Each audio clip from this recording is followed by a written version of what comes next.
जानते हैं आज के देश और दुनिया की सिलेक्टेड काम की और महत्वपूर्ण 50 बड़ी खबरों को सिर्फ 10 मिनट में। पर अभी तक आपने इस वीडियो को लाइक नहीं किया तो लाइक कर दीजिए। साउथ दिल्ली के 3 BHK घर में शिफ्ट होंगे कांग्रेस नेता राहुल गांधी। सांसद जाने के बाद अप्रैल में छोड़ा था सरकारी बंगला, इतने दिन रह रहे थे मां सोनिया गांधी के घर। GST काउंसिल की मीटिंग में मोदी सरकार ने लिए कई अहम फैसले, खाना पीना और दवाइयां हुई सस्ती, कार खरीदना हुआ महंगा, ऑनलाइन गेमिंग और कैसीनो पर देनी होगी 28% GST। कांग्रेस बोली सब झूठे वादे। सांसद ब्रजभूषण सिंह की गिरफ्तारी पर अड़ी प्रियंका गांधी वाड्रा, कहा पहलवानों के आरोपों पर मौन क्यों है मोदी सरकार, बोली पहलवानों के साथ अन्याय हो रहा। प्रधानमंत्री नरेंद्र मोदी आज अपने 2 दिवसीय दौरे फ्रांस और UAE के लिए होंगे रवाना। 14 जुलाई को बेस्टिल डे परेड में सम्मानित अतिथि होंगे और 15 जुलाई को UAE के अबू धाबी का दौरा करेंगे। कांवड़ यात्रा का जिक्र कर AIMIM प्रमुख असदुद्दीन ओवैसी बोले सड़क पर नमाज अदा करो तो FIR हो जाती है, लेकिन कांवड़ यात्रा के लिए मीट की दुकानें बंद करवा दी गई। 17 और 18 जुलाई को बेंगलुरु में होने वाले विपक्ष की बैठक में 24 दलों का होगा महाजुटान, सोनिया गांधी भी करेगी शिरकत, आप पर सस्पेंस बरकरार। 80 लोगों की मौत, 100 मकान ध्वस्त, 1300 सड़कें बंद और अब तक 1050 करोड़ का हुआ नुकसान। हिमाचल में बाढ़ ने मचाई तबाही, भूस्खलन से ऋषिकेश बद्रीनाथ हाईवे भी हुआ बंद।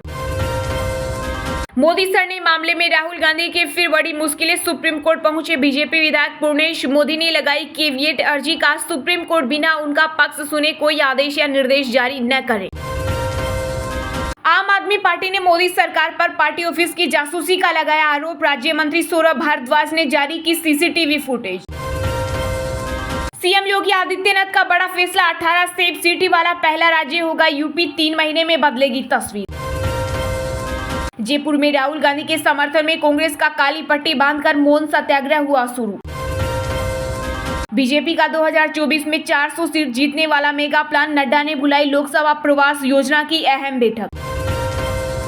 ग्रेटर नोएडा में बाबा बागेश्वर धाम के कार्यक्रम में मची भगदड़ में 10 लोग घायल, कई लोगों को आई गंभीर चोट, कई लोगों को करंट लगने की भी खबर। आईफोन बनाने वाली पहली भारतीय कंपनी बनेगी टाटा, अगस्त तक खरीद सकती है विस्टोल की फैक्ट्री। जन विश्वास विधेयक को कैबिनेट से मिली मंजूरी, छोटे अपराधों को अपराध मुक्त करेगी सरकार। दिल्ली में रिकॉर्ड 2007.55 मीटर पर पहुंचा यमुना नदी का जलस्तर, 45 साल का टूटा रिकॉर्ड, सीएम केजरीवाल ने बुलाई इमरजेंसी मीटिंग। 4 साल में 30% बढ़ी विदेश मंत्री एस जयशंकर की प्रॉपर्टी, दिल्ली में खरीदा नया मकान। राजस्थान के उदयपुर जिले का दुनिया में बजा डंका, बना विश्व का दूसरा सबसे पसंदीदा शहर, मुंबई को मिला 10वां स्थान। कांग्रेस अध्यक्ष मल्लिकार्जुन खड़गे ने मसालों, दाल, सब्जी की बड़ी कीमतों पर केंद्र सरकार को घेरा, मोदी सरकार के अच्छे दिन के वादों को बताया लूटकाल। भारत ढाका के बीच रुपए में ट्रेड शुरू, बांग्लादेश बैंक के गवर्नर बोले एक महान सफर पर उठा पहला कदम। सत्ता के नशे में बीजेपी विधायक कभी भी हमारे ऊपर कर सकते हैं पेशाब, टोपी और कंबल पहन विधानसभा पहुंचे आदिवासी विधायक। बिहार विधानसभा में तेजस्वी यादव के इस्तीफे पर अड़ा विपक्ष, फिर सदन में उछाली कुर्सियां, कार्यवाही हुई स्थगित। दिल्ली बाढ़ पर सीएम केजरीवाल की केंद्रीय गृह मंत्री अमित शाह को चिट्ठी, G20 की दुहाई देते हुए कहा दुनिया में नहीं जाएगा अच्छा संदेश। मध्य प्रदेश में विजय संकल्प अभियान शुरू करेगी भाजपा, केंद्रीय गृह मंत्री अमित शाह ने बैठक में लिया फैसला। नेपाल की प्रधानमंत्री पुष्प कमल दहल प्रचंड की पत्नी सीता दहल का कार्डियक अरेस्ट से हुआ निधन, कई दिनों से चल रही थी बीमार। भारत ने 34वें अंतर्राष्ट्रीय जीव विज्ञान ओलंपियाड 2023 में हासिल किया शीर्ष स्थान, जीते 4 स्वर्ण पदक। दिल्ली पुलिस ने बाढ़ प्रभावित इलाकों में धारा 144 की लागू।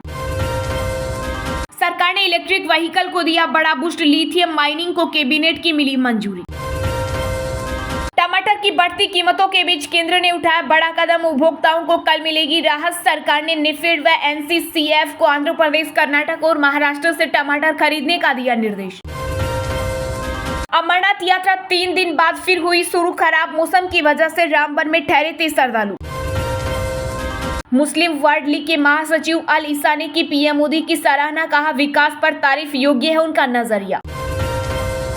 मुख्तार अंसारी की दिल्ली पंजाब में 200 करोड़ की संपत्तियां होगी कुर्क, करीबी ने आयकर विभाग के सामने उगले राज।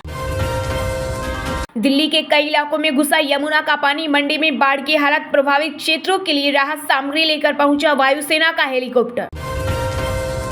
एशिया कप के लिए टीम इंडिया नहीं जाएगी पाकिस्तान, शरीफ के मंत्री की गिदड़ भभकी पर बीसीसीआई ने किया पलटवार। फडणवीस पवार के साथ बैठक के बाद बोले महाराष्ट्र के सीएम शिंदे, कहा जल्द होगा कैबिनेट विस्तार।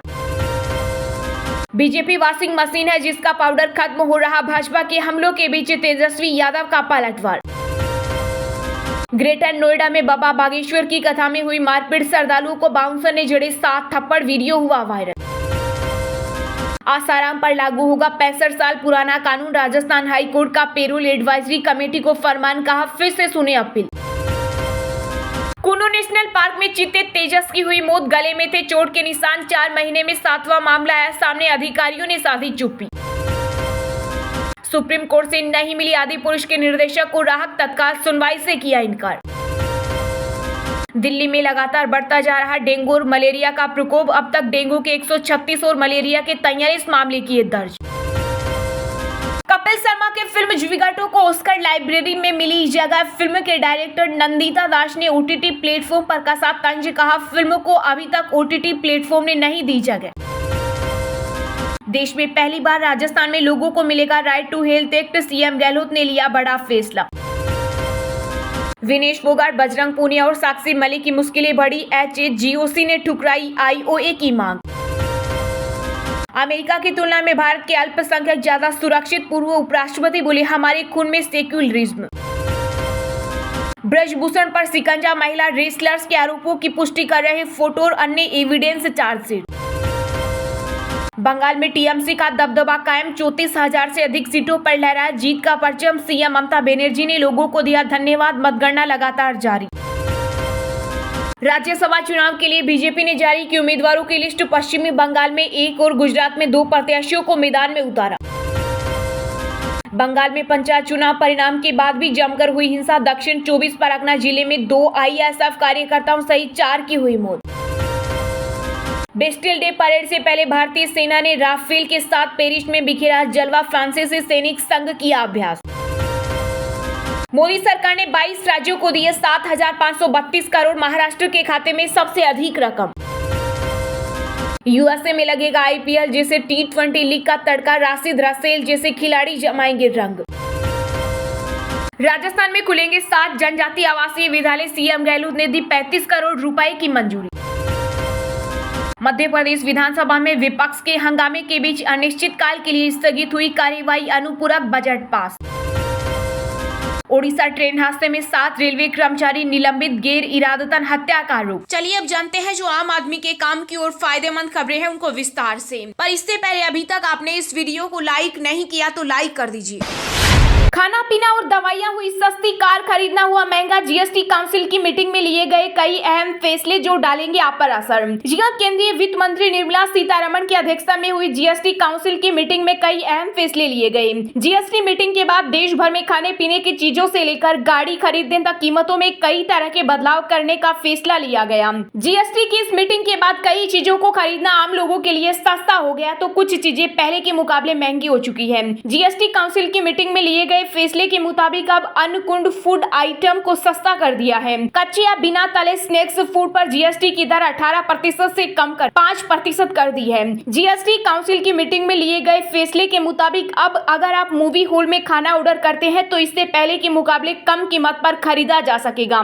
जीएसटी काउंसिल की मीटिंग के बाद यह फैसला लिया गया है कि कैंसर की वे दवाएं जो इम्पोर्ट की जाती है उन पर अब आईजीएसटी नहीं लगाया जाएगा। इम्पोर्ट सस्ता होने का मतलब होगा कि देश में इन्हें पहले के मुकाबले कम कीमत पर खरीदा जा सकेगा। जीएसटी काउंसिल की मीटिंग के फैसले के बाद देश में कार खरीदना पहले के मुकाबले महंगा होने जा रहा है। इस मीटिंग में फैसला लिया गया कि मल्टीपर्पज कारों पर 22% कंपनसेशन सेस लगेगा। इन कारों पर 28% जीएसटी अलग से वसूला जाएगा। जीएसटी काउंसिल की मीटिंग में यह तय हुआ कि ऑनलाइन गेमिंग को जीएसटी के दायरे में लाया जाएगा। Online gaming, casino, horse racing पर 28% जीएसटी वसूली जाएगी, यानी गेमर्स को ऑनलाइन गेमिंग के लिए ज्यादा कीमत चुकानी पड़ेगी। 17 और 18 जुलाई को बेंगलुरु में होने वाली विपक्ष की बैठक में 24 दलों का होगा महाजुटान। सोनिया गांधी भी करेंगी शिरकत। जहां विपक्षी दलों की आगामी बैठक 17 और 18 जुलाई को होने जा रही है। यह बैठक कर्नाटक के बेंगलुरु में कांग्रेस द्वारा बुलाई जा रही दूसरी विपक्षी एकता की बैठक है। माना जा रहा है कि इस बैठक में करीब 24 राजनीतिक दलों के शीर्ष नेता शामिल होंगे। मिली जानकारी के अनुसार इस बार की बैठक में 8 नई पार्टियों ने आगामी लोकसभा चुनाव से पहले भाजपा के खिलाफ एकजुट होने के लिए विपक्षी मोर्चों में जुड़ने की ठानी है। बता दें कि बिहार के पटना में पिछले महीने की मेगा विपक्षी बैठक के बाद 24 राजनीतिक दलों के शीर्ष नेता बेंगलुरु में होने वाली दूसरी बैठक में भाग लेंगे। इस बैठक में कांग्रेस संसदीय दल के अध्यक्ष सोनिया गांधी भी शामिल होगी। इस बैठक के लिए सभी दलों को साथ लाने का सारा श्रेय मल्लिकार्जुन खड़गे को दिया जा रहा है। कांग्रेस अध्यक्ष ने शीर्ष विपक्षी दल के नेताओं को संबोधित करते हुए एक पत्र में उन्हें बिहार के सीएम नीतीश कुमार द्वारा बुलाई गई बैठक में उनकी भागीदारी के बारे में याद दिलाया। खड़गे ने अपने निमंत्रण पत्र में कहा कि पटना की बैठक एक बड़ी सफलता थी, क्योंकि हम हमारी लोकतांत्रिक राजनीति को खतरे में डालने वाले विभिन्न महत्वपूर्ण मुद्दों पर चर्चा करने में हम सक्षम थे और अगला आम चुनाव एकजुट होकर लड़ने पर सर्वसम्मति से सहमत हुए। कांग्रेस अध्यक्ष ने नेताओं को याद दिलाया कि हम जुलाई में फिर से मिलने पर सहमत हुए। मेरा मानना है कि इन चर्चाओं को जारी रखना है और हमने जो गति बनाई उसे आगे बढ़ाना महत्वपूर्ण है। मैं आपसे अनुरोध करता हूं कि 17 और 18 जुलाई को बेंगलुरु की बैठक में भाग लें।